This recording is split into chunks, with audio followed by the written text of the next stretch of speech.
introduce Dr. Jesus Borrego, PowerPoint presentation best practices. And Dr. Borrego is a university professor, an IT professional with over 25 years experience in software development, database administration, communications and networking, information assurance, and satellite communications. Currently program director for the Information Technology Program at South University, a regionally accredited university for working adults offering bachelor's and master's degrees during the days, evenings, and online. So thank you very much. Thank you. We look forward to this. Thanks. Before I tell you about the best practices, let me tell you a story. When I was in college, I hated to get in front of people. I did not like to speak to people. I avoided speech 101. I hated it. Then after I graduated, I was working for this defense contractor in the Star Wars program, not the movie, the Star Wars. And we developed a very nice application. And I found out that if I wrote a paper and got it published, they gave me $500. Now we're talking about 1980, which $500 meant $500, right? So anyway, got the $500, they wrote it published. Took my wife to a nice dinner, a lot of fun. A week later, a letter came in. You have to present now. And I froze. I couldn't give the money back because I had a lot of fun with the money. So I said, okay, well, who am I presenting to? It's the International Winter Simulation Conference in San Diego. You can expect 300 people. What's the background? Well, they're the experts in simulations. Oh my God, here we go. I'm going to talk to people that know more than me. I'm going to look like a fool. So panic set in, right? Then I got in there. I don't know how I made it. Made my presentation, finished the presentation, and then I started to think. They were asking me questions that I actually knew the answer. These are the experts. They're asking me questions, and I felt pretty good answer them. I realized that if you have something to tell, if you know the subject, 90% of the presentation problem is taken care of. If you do not know, then it doesn't matter what you do with PowerPoint. The message is not going to come across. Make sense? Yes. So what we need to do is, before we do a presentation, before we look at the tool, which is what PowerPoint is, right? Just like a calculator and so on. If you don't know the subject matter, it's not going to come across. So the main thing is, what are you trying to provide? What information, what to talk. And also know your audience. Sometimes if you have the wrong audience, you are going to miss the whole point. Also, what type of presentation are you going to have? Am I trying to sell something? Am I trying to convince, influence somebody?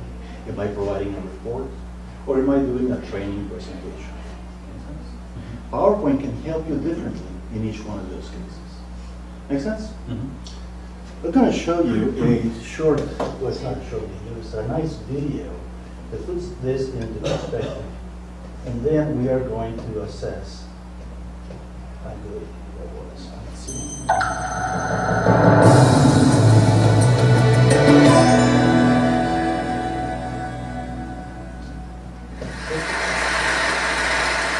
It's really, really great.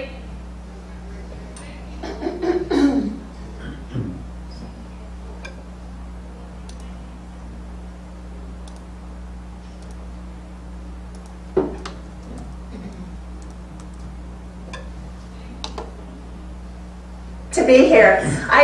You have the power to change the world.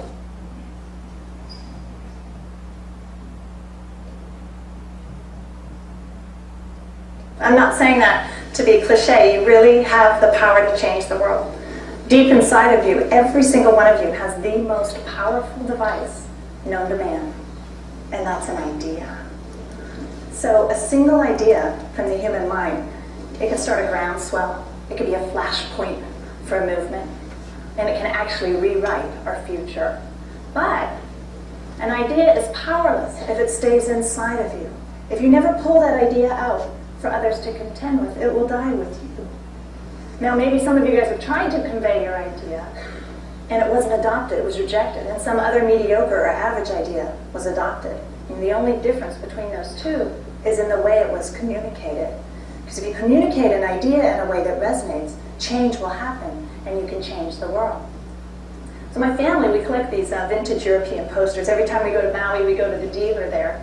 And he turns these great big posters. I love them. They all have one idea and one really clear visual that conveys the idea. They're about the size of a mattress. They're really big. They're not as thick as a mattress, but they're big. And the guy will tell the story as he turns the pages. And this one time I was flanked by my two kids, and he turns the page and there's posters underneath. And right when I lean forward and say, "Oh my God, I love this poster," both my kids jump back and they're like, "Oh my God, Mom, it's you." And this is the poster. So yeah, I'm like fired up. The thing I loved about this poster was the irony. Here's this chick all fired up, headed into battle as the standard bearer, and she's holding these little suavitos baking spices. Like something so seemingly insignificant, though she's willing to risk, life and limb to promote this thing. So if you're to swap out those little suavitos baking spices with a presentation, yeah, it's me, pretty fired up. I was fired up about presentations back when it wasn't cool to be fired up about presentations. I really think they have the power to change the world when you communicate effectively through them. And changing the world is hard. It won't happen with just one person with one single idea. That idea has got to spread or it won't be effective. So it has to come out of you and out into the open for people to see. And the way that ideas are conveyed the most effectively is through story. For thousands of years, illiterate generations would pass on their values and their culture from generation to generation, and they would stay intact. So there's something kind of magical about a story structure that makes it so that when it's assembled, it can be ingested and then recalled by the person who's receiving it. So basically, a story, you get a physical reaction. Your heart can race, your eyes can dilate. You could talk about, "Oh, I got a chill down my spine," or "I could feel it in the pit of my stomach." We actually physically react when someone's telling us a story. So even though the stage is the same, a story can be told, but once a presentation is told, it completely flatlines. And I wanted to figure out why. Why is it that we physically sit with rapt attention during a story, but it just dies for a presentation? So I wanted to figure out, how do you incorporate story into presentation? So we've had thousands of presentations back at the shop, hundreds of thousands of presentations actually. So I knew the context of a really bad presentation. And I decided to study cinema and literature and really dig in and figure out what was going on and why it was broken. So I want to show you some of the findings that led up to what I think I've uncovered as a presentation form. So it was obvious to start with Aristotle. He had a three-act structure, a beginning, a middle, and an end. We studied poetics and rhetoric. And a lot of presentations don't even have that in its most simple form. And then when I moved on to studying hero archetypes, I thought, okay, the presenter's the hero, they're up on stage, they're the star of the show. And it's really easy to feel that way as the presenter, that you're the star of the show. I realized right away that that's really broken, because I have an idea, I can put it out there, but if you guys don't grab that idea and hold it as dear, the idea goes nowhere and the world has never changed. So in reality, the presenter isn't the hero, the audience is the hero of our idea. So if you look at Joseph Campbell's hero's journey, just at the front part, there was some really interesting insights there. So there's this likable hero in an ordinary world, and they get this call to adventure. So the world is kind of brought out of balance. And at first they're resistant. They're like, I don't know if I want to jump into this. And then a mentor comes along and helps them move from their ordinary world into a special world. And that's the role of the presenter, is to be the mentor. You're not Luke Skywalker, you're Yoda. You're the one that actually helps the audience move from one thing and into your new special idea. And that's the power of the story. So in its most simple structure, it's a three-part structure of a story. You have a likable hero who has a desire, and they encounter a roadblock, and ultimately they emerge transformed. And that's the basic structure. But it wasn't until I came across Gustav Freytag's pyramid. He drew this shape in 1863. Now he was a German dramatist. He's a German dramatist, and he believed there was a five-act structure, which has an exposition, a rising action, a climax, a falling action, and a denouement, which is the unraveling or the resolution of the story. Well, I love this shape. So we talk about shape. Story has an arc. Well, an arc is a shape. We talk about classical music having a shapeliness to it. So I thought, hey, if presentations had a shape, what would that shape be? And how do the greatest communicators use that shape, or do they use a shape? So I'll never forget, it was a Saturday morning. After all this study, it was a couple years of study, I drew a shape. And I was like, oh my gosh, if this shape is real, I should be able to take two completely different presentations and overlay it, and it should be true. So I took the obvious, I took Martin Luther King's I Have a Dream speech, and I took Steve Jobs' 2007 iPhone launch speech, I overlaid it over it, and it worked. I sat in my office just astounded. I actually cried a little, because it was like, I've been given this gift, and here it is. This is the shape of a great presentation. Isn't it amazing? So I want to walk you through it because it's actually pretty astounding. There is a beginning, a middle, and an end, and I want to walk you through it because the greatest communicators of all time, I went through speeches, everything. Actually, I can overlay the shape, even the Gettysburg Address. What do you think of the presentation? Very interesting. Yeah. Tells you Engaging. very much. Do you think the presentation was effective? I think so.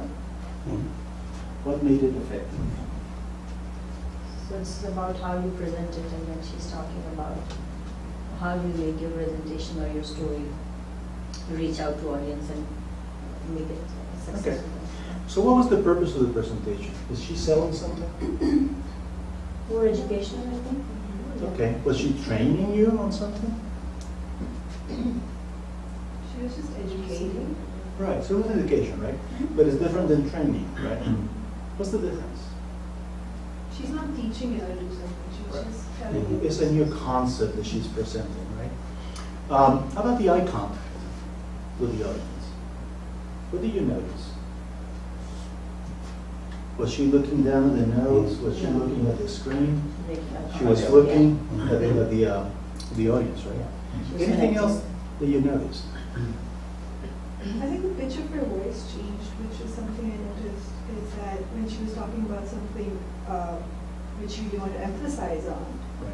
she was kind of making it very obvious by the way her tone was changing or the pitch was changing. So. By the way, are you familiar with the TED Talks? Mhm. Yeah. If you're not, this presentation is awesome. It goes on and it goes in a lot of detail. But what I liked about the presentation is Right. the emotion, right? Yes. She was engaging with the audience. It was a story.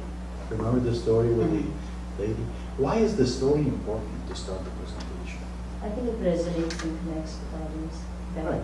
It's a human being. It's not a robot telling me, what to do. So. Now here's the kicker. What can you tell me about her PowerPoint presentation? She was literally working on it. There's just supporting the basic message about being Yes. dominating. Mm-hmm. So the story was not about PowerPoint, and that's what I want you to get out of this session. It's not about PowerPoint. However, you can screw my presentation if I do it right. Yes. So don't abuse the power that PowerPoint has. Know what it contains, know how you use it, but do not abuse it. Because you can get people already turned off with a lot of annoying bells and whistles that you don't actually need. So keep that in mind. Also in the tone, you notice how it started and she got excited and then came down and then went up and down. That's actually what she's talking about with that shape. Tell them how bad the competitors are and how great your product can be. Tell them where they are in a bad shape and how you can get them to a higher level. That's what she's talking about, that shape. And by the way, if you follow the entire presentation, it talks about Apple's release of the iPhone. Remember that? Did you Yes. ever watch it? That. And there was a moment when he turns the actual phone on and people, wow. Yeah. That's the wow factor, somewhere in the middle. So you hit the time. So looking at the presentation, we look at the story. So Dr. Borrego, I had a question. So when she was talking about the shapes, she didn't mean that when you're doing something, you see blocks in there. She was actually talking about how to present your product in a way that the other companies. So she was actually comparing her business or whatever she's trying to Yes. compare. Okay. Let's say that you are trying to go for a contract Mm. of a new product or service. This is how bad you are right now. You're not saying how bad you are. You lost revenue, you lost maybe customers. With my product, you can get up to here, increase your revenue by, that's what she's talking about. And once you get there, in addition, if you have another problem here, with my expertise, with my business, we can get you up to here. In the I Have a Dream speech, the government gave us a check with insufficient funds, but they promised us this, now we came to collect. Make sense? That's what she's talking about. So when you get the people already engaged in what you're talking about. So when you look at what makes a good presentation, she was telling a story. What do you remember about that story? What's stuck in your mind? Yeah, just you should have an idea on how to present it well. Okay. The story. The fact that it was not as thick as mattress, but as big as a mattress is something I remember. You see, that's what sticks to you, right? Mom, that's you. You know, a little bit of humor in there. Yes. It was more graphics than text. Even one of the PowerPoint with the main 3 items, Act 1, Act 2, Act 3. That's important in a story, right? What was the PowerPoint? It was a picture of a page with masking tape on top or something. So it wasn't about what she was using the PowerPoint, because it's very easy to go and get clip art Yes. and put some sheets of figure that if you're going to use graphics, try to use nice graphics. Useful information, and you have to know your audience. If you miss it, it's totally wrong. I knew when I was doing my presentation, they were going to be experts in simulation. So I didn't have to define what simulation was. They knew simulation. Right? If I come here and tell you, we're going to talk about PowerPoint, well, that is the topic of the presentation. So why state the obvious? Giving eye contact, and do you know she knew the material? How do you know that she knew the material? Well, there was a structure and the way she communicated. You get to trust, right? The way that they are presented. And again, it wasn't a lot of graphics, a lot of PowerPoint provided in there. So, Nancy Duarte is the name of the lady, and it's called The Secret Structure of Great Talks. And I suggest you finish the presentation in some TED Talks. So, was it effective? Yes. Why? Well, we mentioned eye contact, not a lot of graphics. She had a story, injected humor. It involved the audience. You know when the audience is involved because they're awake, they participate. Right? What does that mean, death by PowerPoint? Have you heard that term before? Boring, yes, boring. Too much text. Are you okay? You don't like Dilbert. I love Dilbert. Yeah, my son. You're okay? Yes. Okay. So, are there any questions on the content? There was content. That's a problem, right? The other, this is slide 397 in my first hour. Really? Do you have to cover so much? Eventually, your mind gets so saturated. You can have 500 slides. You're not going to remember more than a couple in your life. Now, one of the problems with presentations is that, especially if you're the technical expert, you feel compelled to dump everything in PowerPoint. We cannot comprehend so much. And the last one.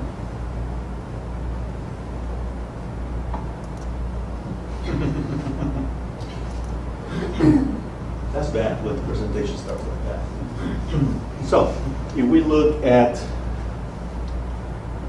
that by PowerPoint has been, within the Army said, look, PowerPoint abuse is killing our presentations. So let's do a more interactive session. So there's a tendency to say, look, don't use too many slides and don't put a lot of stuff in your slides. What happens if I put a slide with 500 words in Times Roman 5? You're trying to get to it, hard to try to read it, and it's very difficult. What is the audience going to do? Read it. And especially you're reading what the slide says, right? Yeah. It's like, well, why do I need you? Right? Which brings us to the other point. The PowerPoint is not going to replace it. Makes sense? Because if it did, all I have to do is give you the deck, slide deck, and I'm done. I don't even have to show up. Make sense? So keep that in mind. So how do you know your presentation is boring? Right? So how do you avoid that? And that is what we are trying to do. If it's boring, distracting. What makes a PowerPoint presentation distracting? There's too much happening on this side, whether it's text or graphics. When it's competing with the attention to the speaker, I think it's not congruent. Okay. Too Is busy. it coherent? Is there a thread to the story? Because a presentation follows a story. If you don't have the act 1, 2, and 3, if you're all over the place, you're going to lose your audience. And how easy is it to get lost? Well, if you don't practice, you don't know where you're going, you're already lost. If you do not know the content, you are not an expert in that field that you're claiming to be. People will know. How? They ask a question and you're lost. Well, you know, I'll tell you later. I'll tell you later. Pretty soon, you lose the trust. If the audience walks out and says, so what? Right? Okay, you gave me all of that. So what am I going to do? You missed out because that is the most powerful ending that you can see. Okay, now that we covered that, this is what you can do with that information. Make sense? So avoid the so what. I tell you, my students, when they write a paper, they do this beautiful essay, and you're in a cliff. What am I supposed to do? At least a summary of what we covered. Right? In the service, I retired from the Marine Corps, and in the service they used to tell us, tell them what you are going to tell them. Tell them, and then tell them what you told them. Right? So the guts of it is in the middle. Make sense? Yes. So what are some of the causes? How about if I start an introduction with something like that? Of course, that's what this did. Right. There's so many words, right? And I read every single word. Is that an interesting presentation? It's too much text. Is it distracting? It's not as distracting as having, firecrackers in the sky and all this stuff. But still, what you end up doing is trying to read. And if the font is too small, people start to get in there and forget it, I can't. And what I shouldn't say like. I've seen presenters that said, I know it's too small, but they continue like, Yes. I did it on purpose, I don't care. If you Happens all cannot the read it, time, right? yeah. So it's not fair to the audience, right? At that point, you are not presenting from the point of view of the audience. Right? It's not about you, it's about the audience. The audience comes and says, okay, I'm going to get something out of it, right? And if they don't get it, forget it, you lost it. What's wrong with that one? He's reading. It's got a nice back, Yeah. right? So you try to avoid, reading that. In school, a lot of professors do that. They're writing on the board, reading what it is. Got that? And they erase it. Wait a minute, you were in front of it. So you don't want to do that. What's wrong with that? Space is covered with reading. Now, if you look at a presenter doing that, what impression do you get? They don't know Yeah, what they're they don't talking know much about. about They it, haven't memorized their presentation, or they don't They know never their practice, Yeah. right? Mm. But the worst part, they're hiding from They you. face, yeah, exactly. They're not in front of you, they're hiding. They're not confident. And what gives you confidence? When you know your content Practice. and practice, yes. Even if you don't know the material, at least read something about it, that you can at least talk about it. Because if you're just reading that, that tells you, probably finished the night before and didn't practice. Right? How about this one? It doesn't slide like that. Mhm. And they start, especially at the sales, they talk about about the rate of return and how much sales you have and the expenditures in one slide. Wouldn't it be better just to break it into different slides and have maybe one chart per slide? There is another, I'm not going to go through that, but it's a, we are going to talk about this and by the time you finish, you are going to, it just puts you to sleep.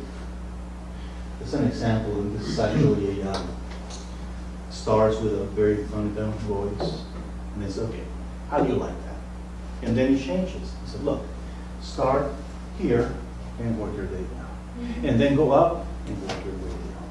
Isn't that what Mr. Duarte said? The tone also, add some emphasis. Audience participation works in certain cases. My class is a UT, Introduction to Calculus, Introduction to Chemistry, Introduction to Physics. For 300 people. How much audience participation can you get when you have 300 people? So when you are delivering material for a class this size, you don't expect to be getting questions on and on. This is an educational, more like, it's not a discussion, I should say, right? It's a one-way presentation. I had a couple of professors in physics, Nobel Prize winners. They were trying to teach us something about physics. And they were way in the stratosphere and couldn't come down to our level. And it was the most frustrating thing. This brilliant mind in front of you cannot communicate the subject. Yeah. We ended up learning from the TAs. You know what TA is, right? Probably a student. They have this session with 300 students for a couple of hours, and then you have to meet with the TA for an hour and a half, twice a week. Okay. But the guy said, this is what he meant. Oh, I get it. Well, why didn't he say so? So while audience participation is important, you have to know when is appropriate, when is not. I'm going to show you one on good versus bad. And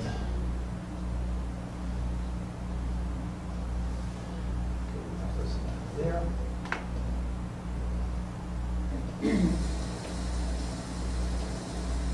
Hello everyone, welcome to public speaking. Today's first presenter is Ranjit. I would ask everyone to give him their full attention. Chantal, could you dim the lights, please?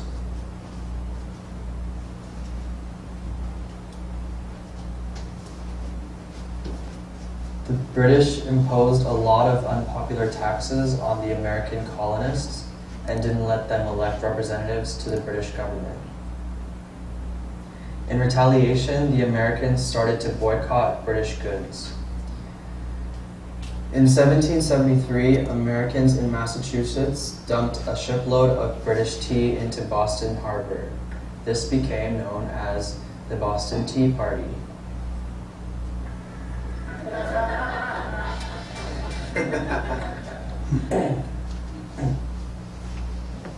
As punishment, the British imposed laws known as the Intolerable Acts, including the Quartering Act, which made Americans let British soldiers live in their homes. Some of the American colonies created a Declaration of Rights and Grievances, which they sent to Britain, but the British just sent soldiers to the colonies to put down any rebellion.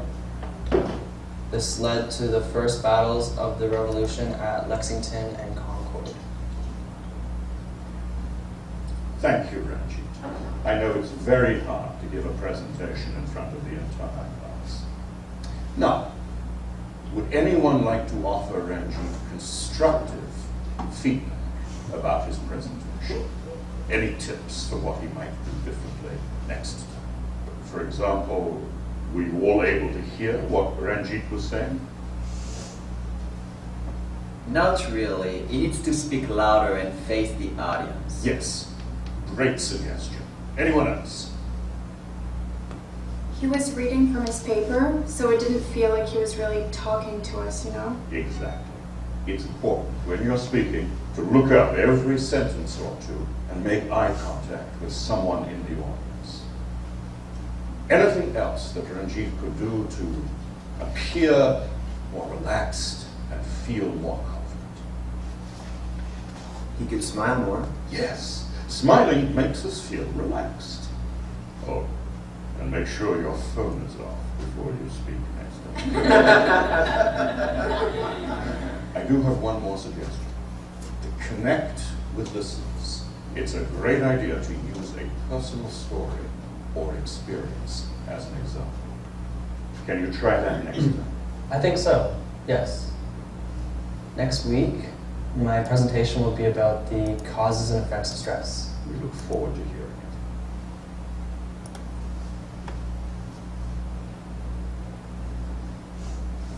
Ranjit is first up again today, and I look forward to his new presentation. Boy, could you dim the lights, please? Good morning. Today I'd like to talk about the causes and effects of stress and how to cope with stress.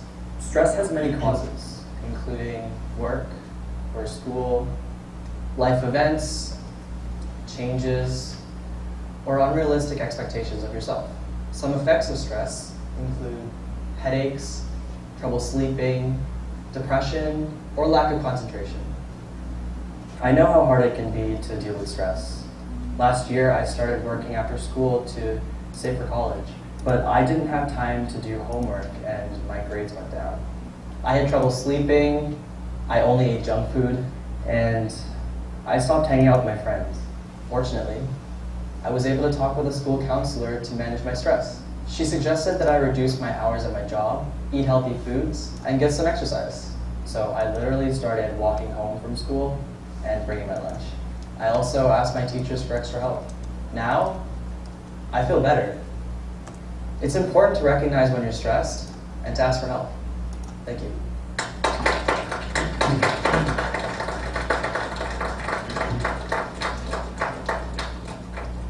Great work, Ranjit. I want you all to reflect on how much stronger today's presentation was. Ranjit looked us in the eyes. He spoke clearly. He smiled at us. And he used a personal anecdote to help us feel more connected to him. Well done. Thank you, sir.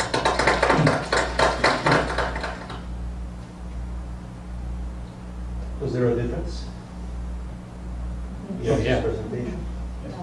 Now, in both cases, he was actually presenting facts, but the first time was just same tone of voice, not interested.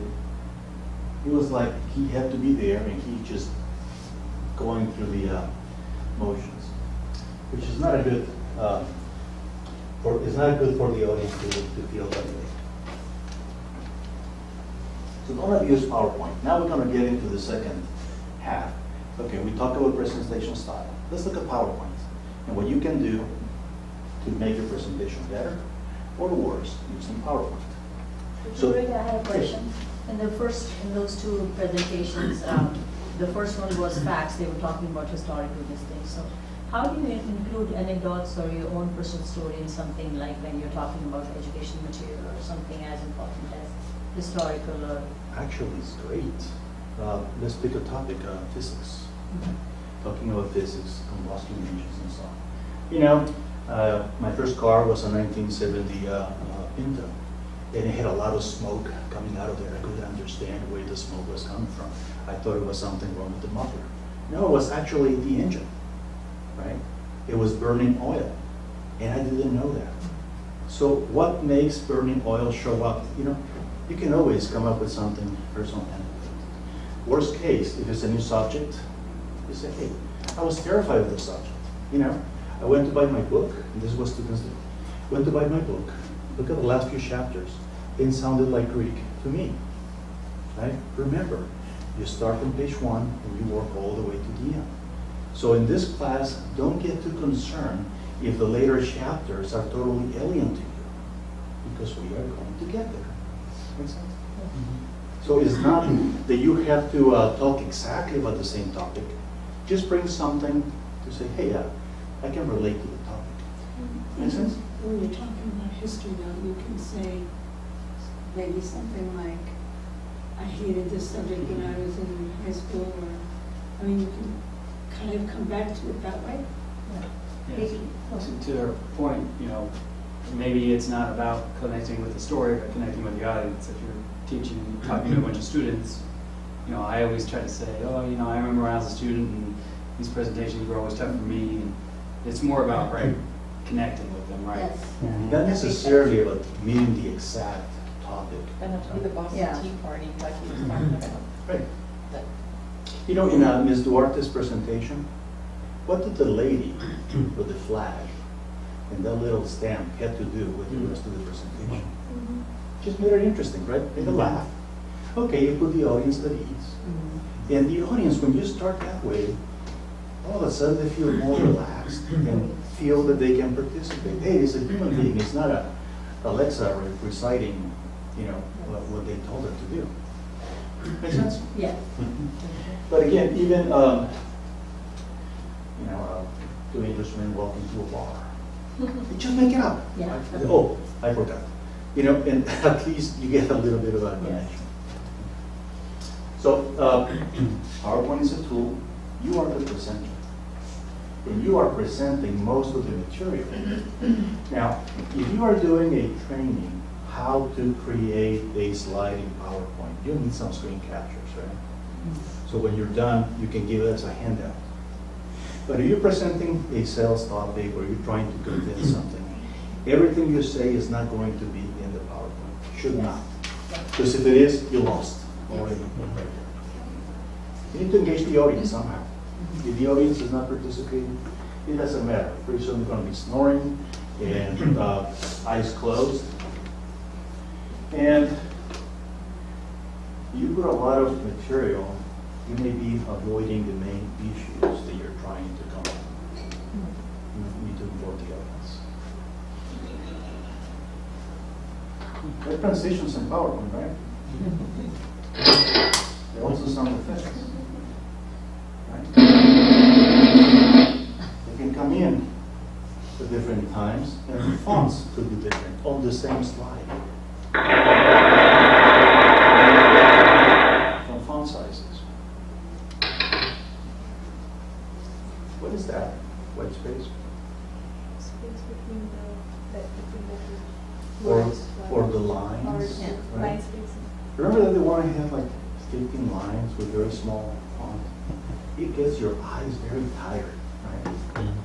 So not having a lot of white space is a bad thing because it's hard to read. Especially when you have a lot of paragraphs, all the words together. You start to read it, especially if you write a complete sentence, it occupies a lot. But this is one of the worst ones. Would you recommend white space for graphics and photos? Or just Whatever for- makes sense, depends on the photo. The photo is dark, you may want to have some contrast. Right? Now, this is bad. Right?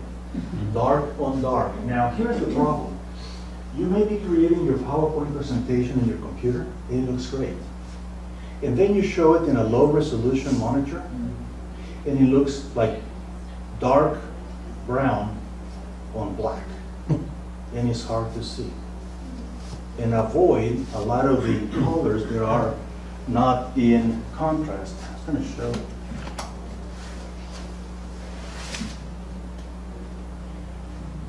There's something like this in most of the Windows applications, more colors, and it shows you the different colors. And there's a number underneath. That number tells you the combination of red, green, blue that you can set up. And also will tell you what end of the spectrum you are. You don't want to have pink on bright green. So understand that the color combination could be painful to the eyes. And also be aware, there are some people that are colorblind, right? And may not see different colors the same way. So what's wrong with that? Too much text. too much text, see, is running Yeah. around the edges, right? So it's too much. And what are you doing? You're trying to read that, right? So in addition to too much text, not a lot of white space, complete sentences. Now, that's probably what you want to say, but there is a place for that type of information. You can put in the notes page. Make sense? Because in the notes, of course you don't want to go down too much, but when you're presenting, on the right side, you can see some comments on the notes. Oh, for yourself, what you write, yeah. So that is information for you. Yeah. Now, one thing I like to do when I present, especially if I'm in a conference, I print the notes pages for me. Yeah. Because in a conference, may have 100 people, and somebody may say, hey, can I ask a question? And you get you sidetracked, right? Yes. So you spend 10 minutes there and say, where was I? And okay, and then you start to, how did I get here? And the audience notices that you lost track. But having the notes, you can always come back, oh, this is where I left off. So having the notes is a good idea. Yes. Just don't read from like this guy that was having the paper in front of him. Okay? So the font was too small, full paragraphs, busy. Boundaries, I mean, it was going into the footer, Yeah. the edge, and so on. Too much information. Maybe that's what you want to convey. Just don't put it in one slide. Oh, you have to see this. I'm not going to play all of it, but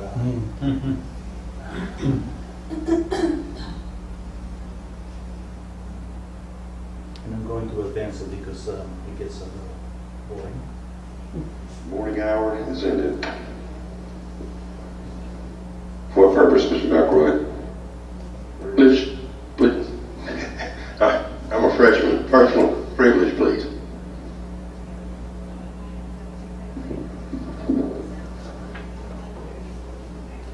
Can you step up here for a minute, Representative McElroy?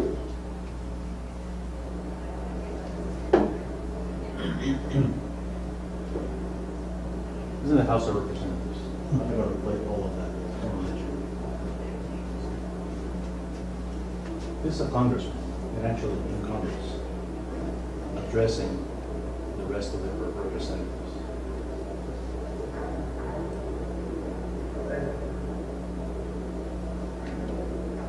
Representative McElroy, you're recognized for point of personal privilege. You recognize. Just get the well. Thank you, Mr. Speaker, and I appreciate that. I know you're going out on a limb for me. And I looked you in the eye. And you know I was raised up, I'm going to tell y'all something, I was raised up real poor. Not poor, poor. I got a 12th grade education I'm going on. I'm not running for speaker, because I can't hardly talk. And I'm not running for Republican Party. I'm not running for Independent Party. I like my man John back there, what I like. But I'm coming here today, and I gave y'all my word, and the preacher, he prayed the best prayer when he said, we pray today that they'll come together and set an example. And I'm not running for governor either. If the governor gets on me, I'm dead. But I want to tell you something. This is an awkward time for us. This is the first time in 138 years that our Republican friends have taken over, and I salute you. You're deserving the time. And I want to salute my green friend, even though he's out. And I really want to support my... Okay, I'm not going to make you suffer for the rest of it, but is that an effective presentation? Well, first of all, is there content? Nope. What was he trying to do? No idea. Sabotage himself? Kill himself, right? He's not running for government. I wonder why. Yeah. So nervous. But he requested time on the floor. Should he be prepared? It's not like in the Marine Corps they used to say, okay, we're going to have impromptu speeches. They used to everybody write a phrase on a piece of paper and put it in a bowl. And then you get to pick up strawberries. Talk about strawberries in 5 minutes. Or Windex. Talk about Windex in 5 minutes. So they give you 1 minute to prepare, and then I expect, well, we didn't expect that, not that. But you maybe have a topic that you are not aware of. But the way he came across was totally coherent. Yes. There was no theme. We still don't know what he was going to say. And this is a representative in the U.S. Congress. So, when you are going to do a presentation, what is the purpose? We mentioned education, we mentioned selling something. There are different types. You're trying to inform the audience about something. Are you going to demonstrate a product? This is what Steve Jobs did when he was launching a new product, right? Mm-hmm. This is what we have, but we have a new product, and here it is. Right? It was a demonstration. There was almost no PowerPoint in Steve Jobs' presentation. First of all, it was a Microsoft product. He was not using Microsoft. But the whole purpose was to show a product. You're trying to persuade somebody. The presentation is totally different. You present some arguments, maybe what the people that don't believe it say to counter them. You're trying to sell something. The presentation is totally different. You have a product, right? A product you want to sell. What is your product doing? What is it better than the competition? What is the competition? Right? This is what the competition does. This is why our product is better. Right? So the theme is totally different. If you're training somebody, if I had the introduction to PowerPoint, how to create your first presentation, it will be totally different presentation. Right? You open PowerPoint, it has file, it has view, it has preview, stuff like that. Then I may want to give screen captures for you to take with you. So the PowerPoint may be big. Make sense? Because I want you to follow through when I'm done with the presentation. If it's a report, you talk about the problem, what you did, and then your findings. Act 1, 2, and 3. You're trying to inspire, which is what Dr. Martin Luther King was trying to do, right? Inspiration. It got the audience engaged and excited. And then we have a dream, what was the end of it? We have a dream that all happened. When he got to that point, the audience was already engaged. Right? So if you don't understand the purpose, you might as well spend the time figuring that out. When I was invited to do not invited, told that I had to do the presentation for the simulation, I knew exactly what I had to do. It was my document, my paper that I didn't talk about. I knew the material. But I was terrified. By the way, do you think Ms. Duarte, the first presenter, was nervous? She didn't look like it. She didn't look like, but I'm sure. I can tell you, when you present, Yeah. butterflies get in there, even if you know the subject. Yes. When I present, I feel that sometimes. Yes. And when I get to the door, I say, okay, showtime. Get ready, get in the mood, and present. All the preparation is done. You trust yourself. You know the subject. Then the rest is just live. Right? A couple of things though. If you are going to deliver a presentation, if you're well prepared, be careful with the PowerPoint. And we'll address that in a second. Okay? Don't trust that technology is going to work all the time. Okay? It's the worst thing you can do. You show up, do a presentation, the audience is there, and the computer crashed. Well, you are in there for 30 minutes, an hour. Tap dance, if you're a good one, good for you, but it's not going to happen. So let's talk about the 4 P's for PowerPoint. You have to plan, prepare, practice, and present. So for planning, who is the audience? What is the topic that you are going to present? And how long do you have? Now, let me tell you that sometimes if you are the last presenter, what happens to your time? it may shrink, or somebody may not show up, and all of a sudden it's twice. So be prepared, right? Plan your pace and say, at this point, I can add an anecdote, fill in 5-10 minutes, or I should skip it, depending on the time. Right? Because what you don't want is to have 50 slides, and by slide 25, they tell you 2 minutes, and then you rush to the last 25. It's probably better not to jump to the last 25 than to say, okay, this is what the rest are. How do you prepare, like if you have to speak for 30 to 40 minutes time frame you're given?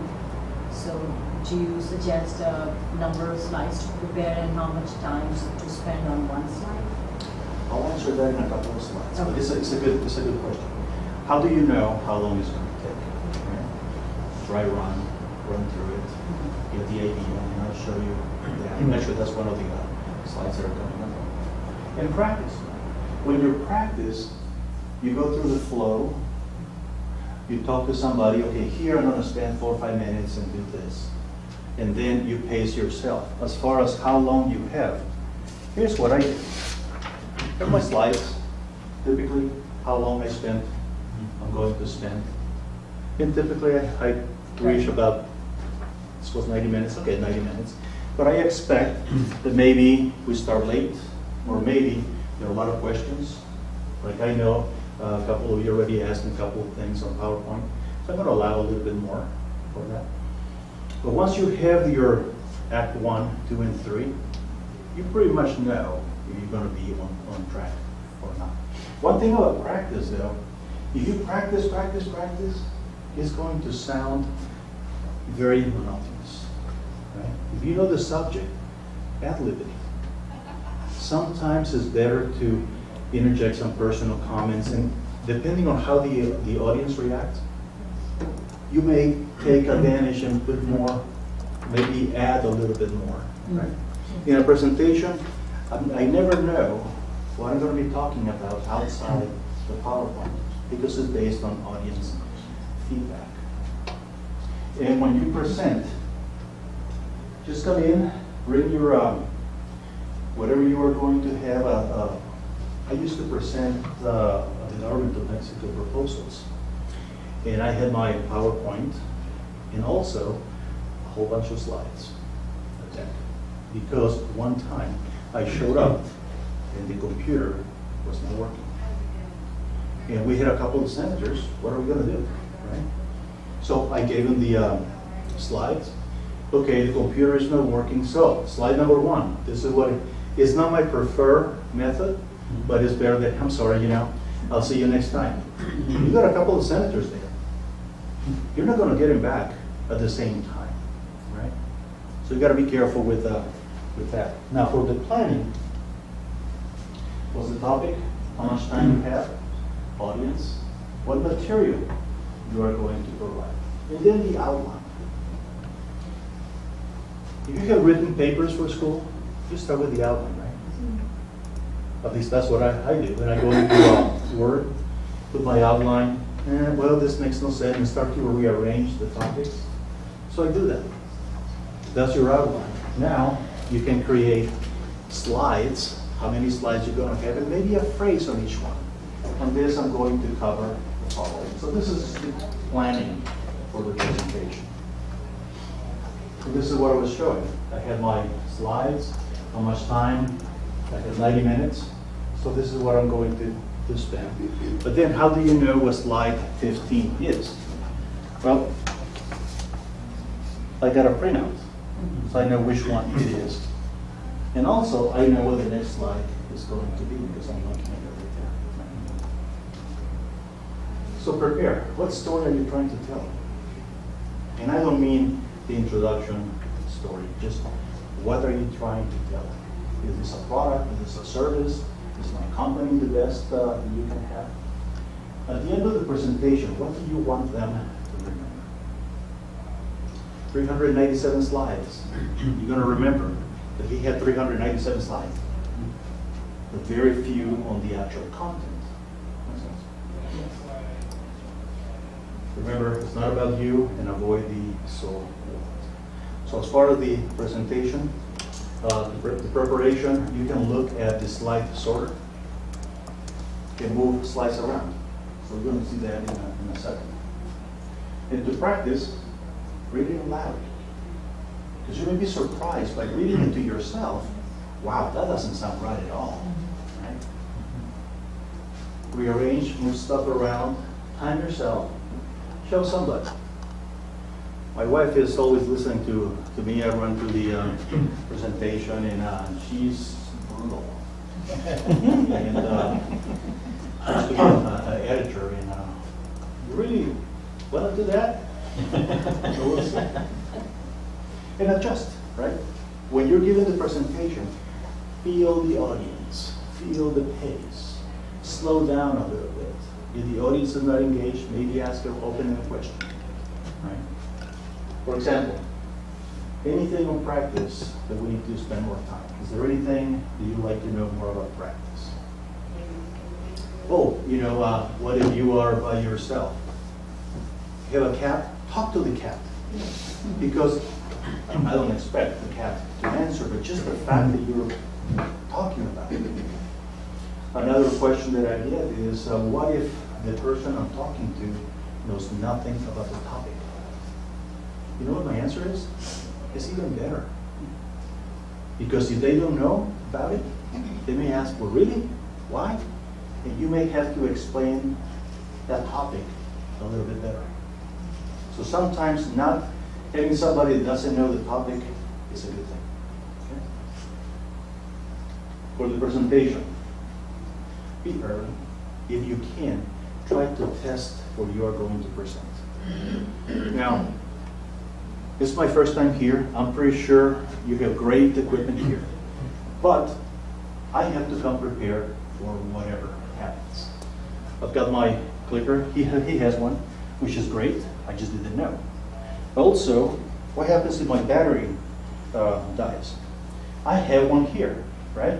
Because how many times does a battery get out of use? According to Murphy, when you least expect it. Right? Now, I don't know if they have monitors. I suspect that they did.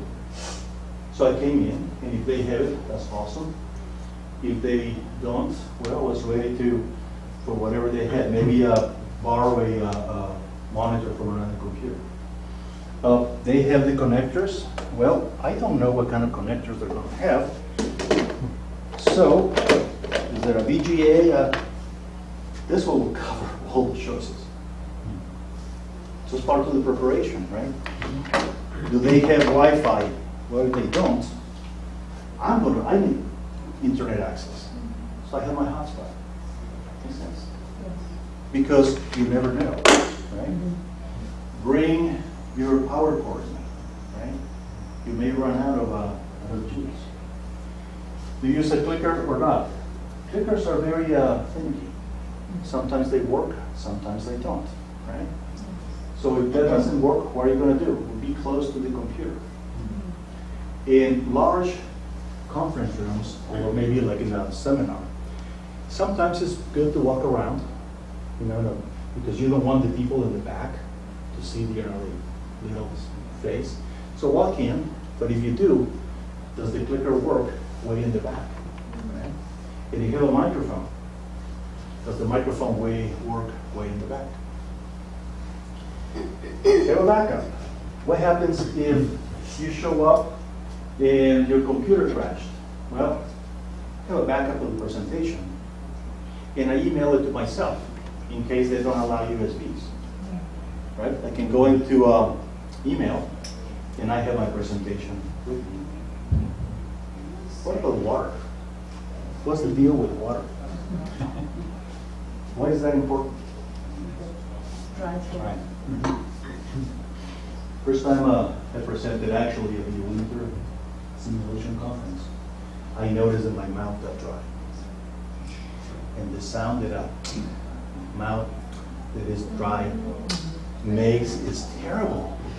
And the more you know about it, the worse it gets. And to me, I felt like all they were hearing was, it's just not right? So have some water with you. Yes. And most of the time, there's water for you as presenter. But my backup is I bring a bottle of water. Now, in the Mexico presentation, we had the two senators, and it was in a very sophisticated club for politicians. So I went in an hour early. It's always early, you know the traffic, especially in Mexico City. So I bring my computer. It was in the center of this hall, and no power cord, no outlets. Right? So I run, get to go and buy a power cord in the hardware store. By the way, it helps if you speak Spanish when you go to Mexico, because I'm trying to buy one if they don't speak Spanish. English. And duct tape to tape it on the floor. So I came in, okay, I'm ready. And as soon as I finished, it was time for my presentation. No water. Panic. So I tell my partner, the business partner, get me some water. So he goes there and puts, okay, here's your water, what's actually happening? So I started talking, I noted in my mouth, so I could get dry, so I did. It was the heat. I had to keep a straight face. Okay, moving right along. By the way, it made the presentation much easier. Do not recommend. So that's what he found, right? And he just saw a container, we were in there, and I said, no, it's okay, I can handle that. So that was enough. So I had water. I bet you didn't care about the sound coming out of your mouth like that. What sound? What mouth? It was fun. So before I came, I emailed my presentation. Because something happens, the USBs, funny things happen to USBs, right? And sometimes my computer crashes and I have a USB and perhaps he doesn't have a USB or the format is different, but I can always access email, right? That reminds me for my dissertation. I had 130 pages of my dissertation. I was not going to use it. So I typed on my laptop, at nighttime, copy to my desktop, create a CD at the end of the week, put it on a USB, and email it to myself. I was not going to lose that presentation. Because I'm redoing 100-some pages when you're ever ready to finish. You don't want to go back and do it all over again. So I have backups. So what are the capabilities of PowerPoint? So let's talk about that. You typically create presentations in landscape. You know, landscape instead of portrait. Why? Why landscape? Looks better like this. So look at the monitor. That's the one. It's rectangular, right? Yeah. So you want landscape. If you do a portrait, you may end up getting truncated, or you have to shrink it in order to present. To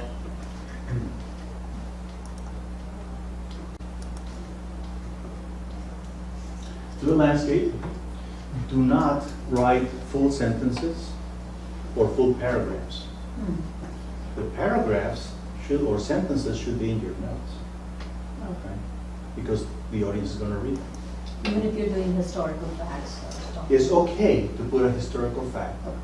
What I will do is, don't do the entire I have a dream speech in one slide. Right. But maybe the fact in the center of the slide, okay, that's a fact, right? So sometimes there is a need to add text. Pick the font. What font are you going to use? Don't abuse it. Remember the ones I showed you with different sizes? It's distracting to have multiple sizes unless you want emphasis. Make sense? You have a sentence and in the middle you have a word in bigger font. Okay. You're adding emphasis. Your graphics, if you are going to use them, try to avoid clip art. Clip art that you can find in, especially the online cartoons. What the different styles that you can use, try to minimize them.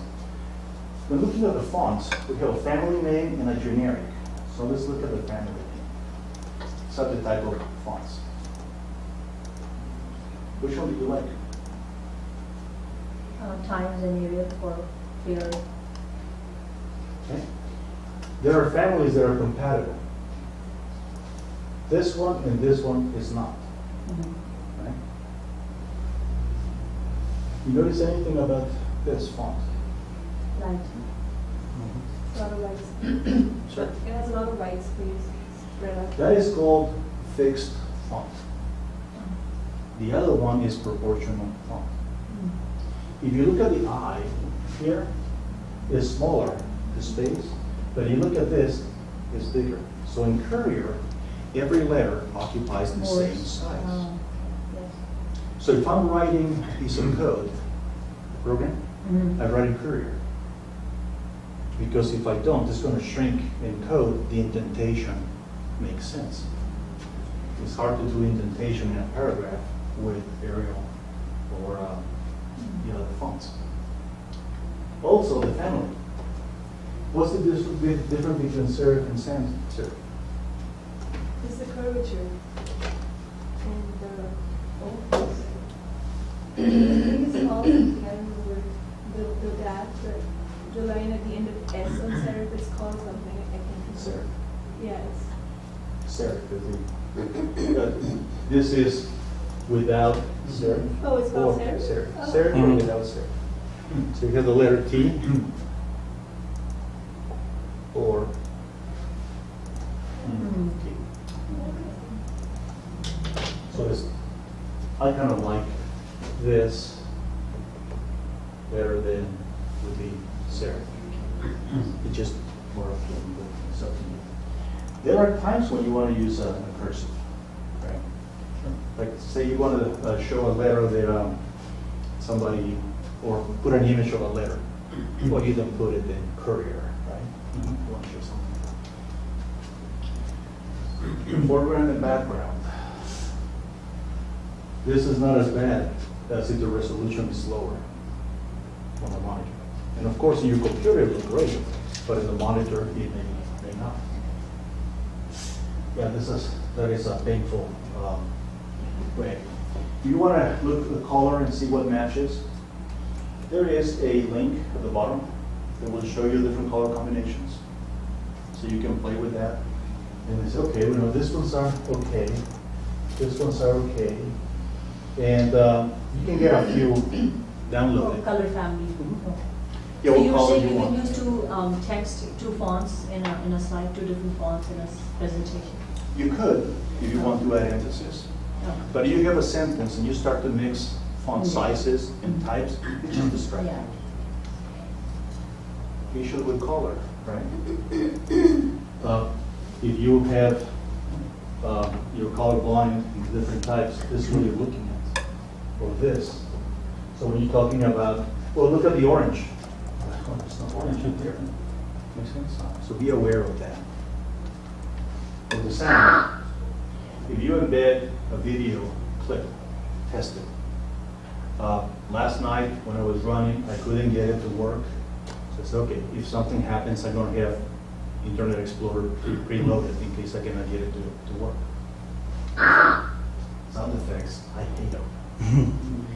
And I had students use every single sound effect in a 12-bullet slide.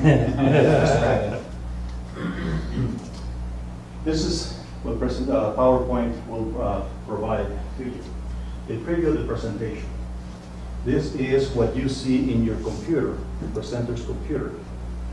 It will tell you the current slide, notes, and the next slide. So you can introduce the next slide before the audience will see it, which is great, because you know what's going to be coming next. This is the notes page. So any notes you can put at the bottom. Just go into view notes page, type them in there. Now the notes could be for yourself or as a handout for the audience. Okay. You can sort your slides, the practice. See if the flow is there. Well, maybe I'm talking about this. Maybe I should move it over here. Make sense? And also visually, well, which slides get too much? This one. But it's a quote. So maybe okay, just don't abuse it. Right? Or do it in 2 slides. Half in one, half in the next one. Print layout. You go in to print. This is where you are going to print. And you can select for your audience. If you do a full page, you get the entire set. Right? If you do notes pages, you can get different types.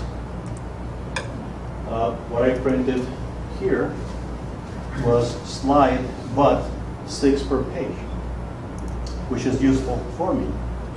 Or if I wanted to give a copy to the audience, that may be one option. Or you can do things like handouts for the audience to keep notes. So you've got different choices. The entire deck is everything, 1 page per. Again, it's useful when you have a training material, how to create a slide. Then you can do step by step, right? The slide outline, this is great because back to your presentation, your question and preparation, this tells you the topics. It's just like an outline in Word that is actually in PowerPoint. Strong slide outline. Yeah. Right. So you look at the outline and look at the topics. In notes pages, if you print them, the page will show them slide on top and then note at the bottom, 1 per. Okay? This is what I have for my notes. This is the one I typically like. If I expect the audience to be writing notes, print something like this with maybe 3 per and allow. And one thing I forgot to mention, put slide numbers in your slides. Because if they ask you, for example, when you ask about preparation or so, it's okay, that was slide 15, I can come back to it. Okay, so PowerPoint is a tool, nothing else. Don't abuse it. You can use a lot of your useful gadgets, but be careful because it could be very, very distracting. You're going to use sound effects. I'd rather not, unless let us presenters do at the end. Question and answer, applause. Well, you're applauding yourself, like, you know. So I cannot think of any sound effect that I would use in a presentation, but you know, still time. What is your story? What are you trying to convey? Keep the audience in mind. You're not doing it for your own good, is for the good of the audience. The audience came in to listen to you. Give them what they want. And have fun. You're not having fun. By the way, not at the beginning. Fun begins once you start to settle in. The equipment is working. Then you begin to. How do you connect with the audience? Like, a lot of times they know that they're coming for an educational thing, so they're prepared to hear and learn. But sometimes if it's a fun setting and then you're trying to educate them on something, and they're like, it's how do you engage in that scenario? Like I do about dress, how to dress for success, and so if I go for educational thing that they're there to learn, they know that why they're there for. I was invited to a conference, and it was the educational the session had already been ended in the afternoon. It was a gala night in the evening, and they told me to talk about clothing and my work, and I said I was just nervous at that point of time because in the evening they all wanted to have fun. There were 350 plus women in that room, and they had done all the thing in the afternoon, the educational stuff, and they were ready to have fun and dance, and then I was asked to do a PowerPoint, so I was very nervous, and I kept thinking, do you think we should do that? I said, no, we want to reach the max audience, and you know, the breakout sessions is just 50 people here, it's the 350 women plus. And as I was expecting, it was hard to resonate with them because they were not there to listen. They were there to have fun, enjoy, chit chat, have food. So how do you engage when you are thrown in this kind of situation, and how do you make the most out of that? It varies. I mean, what would you do? What do you do? I cut my presentation short, Okay. and I tried to make it fun, but by the end of this, I was not very happy because I knew that it didn't go very well, because I could have taught more or done more and did a better job of it, but because I knew that they were not engaging in what I was saying, I said, let's just cut it short. And then Was the presentation for males and females, or it was just? targeted for women. It was all women, Okay. yeah. Oh, I would love to do that. I go to the Oscars and Yes. look at the best, the hits and misses. Yes. And show, hey, what's wrong with this dress? And women can't tell you what's wrong with the dress. I can't. But they will say, oh, it's too short, too Yeah. much, or whatever. I don't speak the language. But they probably do, right? Yes. And just show this one or this one, Yes. right? And they can criticize Oh, yeah. a bad dress very nicely. They could be very vocal, but that's not knowing the subject matter. That's what I would do. Just if you go to people, Today's show when we talk about one of those magazines. businesses, yeah. You can find pictures in. Yeah. What there went are- well with the audience or the most popular out And sometimes in some magazines where you can even see this lady and this lady wearing the same dress. Which one worked better? Those will be things that you can do. But it's a way of engaging the audience. However, I you should have cannot. changed the topic. It was, what do you do when you're going out as a corporate executive? What are the things that you need to keep in mind, and how do you look proper, that you're looking presentable enough? So it was kind of nailing those points, and I was supposed to tell them because they were trying to educate the women there. And I think I should have just completely done a more fashion fun Right. stuff. But you know, Could you come out in that ridiculous outfit? No, we were she doesn't and know. I was differently. You didn't have time. I Yeah. was just thrown At that into- point, People were drinking, so they were relaxed. And the moment they see a PowerPoint, like the screen comes up, and they're like, oh my God, no, we're not ready for that. That was the reaction. And I that's was the like, problem when okay. you go to do something real quick. It's Yeah. very difficult to prepare, Yeah, right? you need to turn it on, and I And think one it comes thing, with you do experience. not want to be the last presenter and be competing with happy hour. Yes. That was what. Take your losses, and then Yeah. all it gets to do is say, okay, if you say, we're gonna do this topic, you're free to go if you want. The room is gonna disappear. Yes. You don't compete with happy hour. Yeah. That's unfortunate. And sometimes I end up being the last presenter. And they cut the time short and just lessons learned, right? Yes, lessons learned. Have you asked me, there was a question on printing to PDF? Oh, no, I wanted to know, like, if I'm not very good with like tech stuff. So if I'm doing some promo work for my company, and I'm doing like postcards that I need to print, I just wanted to know, is it possible to do like prepare an artwork for printing on a PowerPoint? Like if I have a 4x6 postcard that I need to print, so one side is a picture of my outfit and the other side I'm putting some text, can I do that? Sure. Yeah. Remember, PowerPoint, you typically is 8.5 by 11. That's the paper. The paper, yeah. You can print envelopes. You can print labels in PowerPoint. Just select the paper size. So just go on. If it's 3.5 by So if or it's 4 3 by 6. Okay, so try to adjust it that way. And if it doesn't work, try to do side by side, maybe 3 and 3 On the same page. on the same page. And then Office Depot, Office Max has different types of paper. When it actually, I do it for business cards, right? Yeah. There is sheets of paper for business cards that when you print it, when you just twist it a little bit and it breaks off, no edges. So just find the paper, and actually, if you buy the paper, sometimes it comes with the template to download from the vendor. Oh no, I was giving to a commercial printer, but I just needed to give him the artwork because they said, give me the Right. design ready. So I'm like, okay, I was leading to that. So when you get the template for the paper, the PowerPoint gives you the exact size that you are going to print on. So you know the boundaries. So when you put the graphic in there, you know how big it's going to go. And then if you say it is 3 by 3 across, 2 down, it will put the images on the screen. And then you save as PDF. You can save any Microsoft Office product as PDF. And if you there's an option save as PDF, or if you have Adobe Reader or Writer, you can save it as a PDF file. Print as PDF.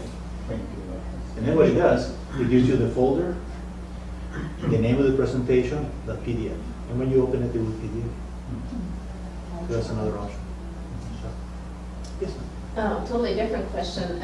If you have a slide and then there's quite some time that you need until you have the next slide, you don't want this old slide sitting there, do you rather recommend going blank, like white or black, or do you have like some kind of more, like a picture that doesn't hurt anyone If you know it's going to happen, if you know it's going to be some time to... Yeah, I mean, if there's a lot to talk, but there's not really a slide I need to support my presentation at this moment. I don't want the old slide to sit there for 5 minutes and I'm already at a whole different topic. Okay, so let's say that you have a picture of your business. Okay? And what you do is, let's say this is what the slide that you don't want to show. On one click, you can say animation, disappear, or exit. This goes away. Then you have a blank slide. Then you can the graphic of your business, entrance, show. Then you have a picture of your business or a product. Some people use their cat or something just to, like you say, to avoid having a standard slide in there. But this is a great opportunity to do some marketing, right? A business card or something. Or a picture of your building, or yourself presenting, or you receiving an award, or Yeah. that picture is also right there behind you. Your contact information. So basically have something up there, like, well, Yeah, having a blank is like having silence on a radio, right? Use it as a marketing tool. And the other question is there a certain rhythm for slides? Like if you have, like for example, at some point in your presentation, you have a slide every minute, should you kind of keep that pace up, or is it good to slow down to like now at another stage in my presentation, I have one slide for 3 minutes and then 4 minutes and kind of waste more? It does help if you know how far into the presentation you are. If you have a lot of time, yeah, you may want to slow it down by adding maybe an open-ended question or a story. Sorry, that's not what I meant. Like if I have my topic and my story, and at certain points I need a lot of slides to support this, and at other points there's a lot more information. For example, if I'm telling a 5-minute story, I might not need a lot of slides. So should I still feed the same pace, or can I just slow down the pace of the slides to fit to my presentation? I will a lot of people. You know, the ones that you So we're want to running at slow like down. 71 and then That's either 140 on the down. Right. So you add something else to Yeah. it. Because if you are doing, let's say you have a 1-minute slide, It you always want to seems slow like it down, you want to make it we 2 seem to minutes. get spiked.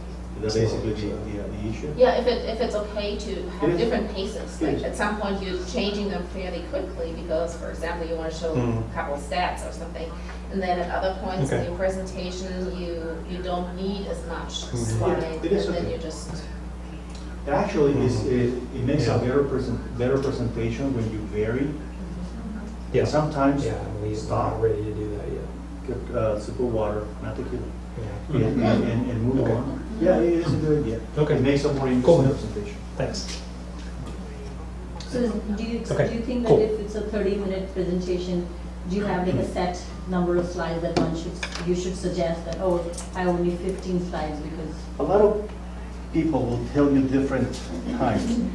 For a 90-minute slide, have 90-minute presentation. For a 90-minute presentation, 90 slides is too much. I don't go by that. Because if you have a story, you may be doing that story for 5-10 minutes, right?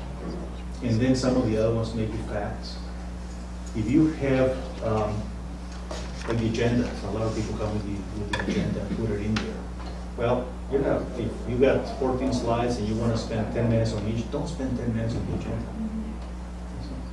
So the number of slides is a rough idea, but don't assume, okay, total time divided by the slides is how long I have on each slide, because it just Yeah. doesn't work that way. Well, isn't that where practice comes in now, because you put down, Yeah. you could You show know- 50 slides Yes. and then start to go But- and say, oh, I only have 30 minutes, I'm never gonna have. But I'm glad you brought that up, because if you have a 90-minute presentation, Yeah. your practice should not be 90 minutes. Yes. Does that make sense? Mm-hmm. You say, okay, I'm going to talk about this for 5 minutes. And the main topics are this, this, this, and this. Boom, move on to the next one. Makes sense? Because otherwise, you lose track and it gets boring. And what your mind is thinking during practice is, okay, does this fit with the next topic? Makes sense? And what I end up is rearranging the slides. Maybe I take a break, start all over again. Well, if my story is 20 minutes, I have 20 minutes to change the second slide. And I think video today was very powerful in your presentation, Dr. Borrego. That was the, yeah, it was tremendous. It had its effect because we go through this, but that one video said a lot. So we don't, what's a good idea? So you suggest having a video clip that kind of, because visuals are always more impactful. Mix it up. Mix it up. A presentation that only has text, nothing else, is pretty boring. Yeah. And don't put a lot of material in your slides, because the introduction that I put in there, I was just rambling on purpose just to show it. Yeah. It's not appealing. Right. So how do you put, because normally with, like as you said, so you have to carry a Wi-Fi or hotspot for that, because normally when you, what's the best way? Are we just copy and like attach the You can do insert video clip, okay. but once you do, if YouTube is easy to do, or if you download it to your computer in there, but if it's not, you can do, just get the URL, Just copy and paste the URL? and then save it as a hyperlink, so when you double click. Okay. Now the problem is when you have two monitors, your mouse may be here instead of there, so you have to know. Okay. So And you have especially, to have a Wi-Fi, so you have to carry your Wi-Fi in case they don't. well, most of the, when you do a presentation, most of the time they do Yeah. have Wi-Fi for it. Okay. And by the way, South University is going to have a cybersecurity mini school, free to the public. So if you're interested, it's next Monday actually, 6 to 8. And Yes, absolutely. And we are having this session, we are a nonprofit, so we have cybersecurity mini sessions every 2 months or so, just to let the community know the dangers of cybersecurity. So you're welcome to. Thank you, sir. Thank you very much.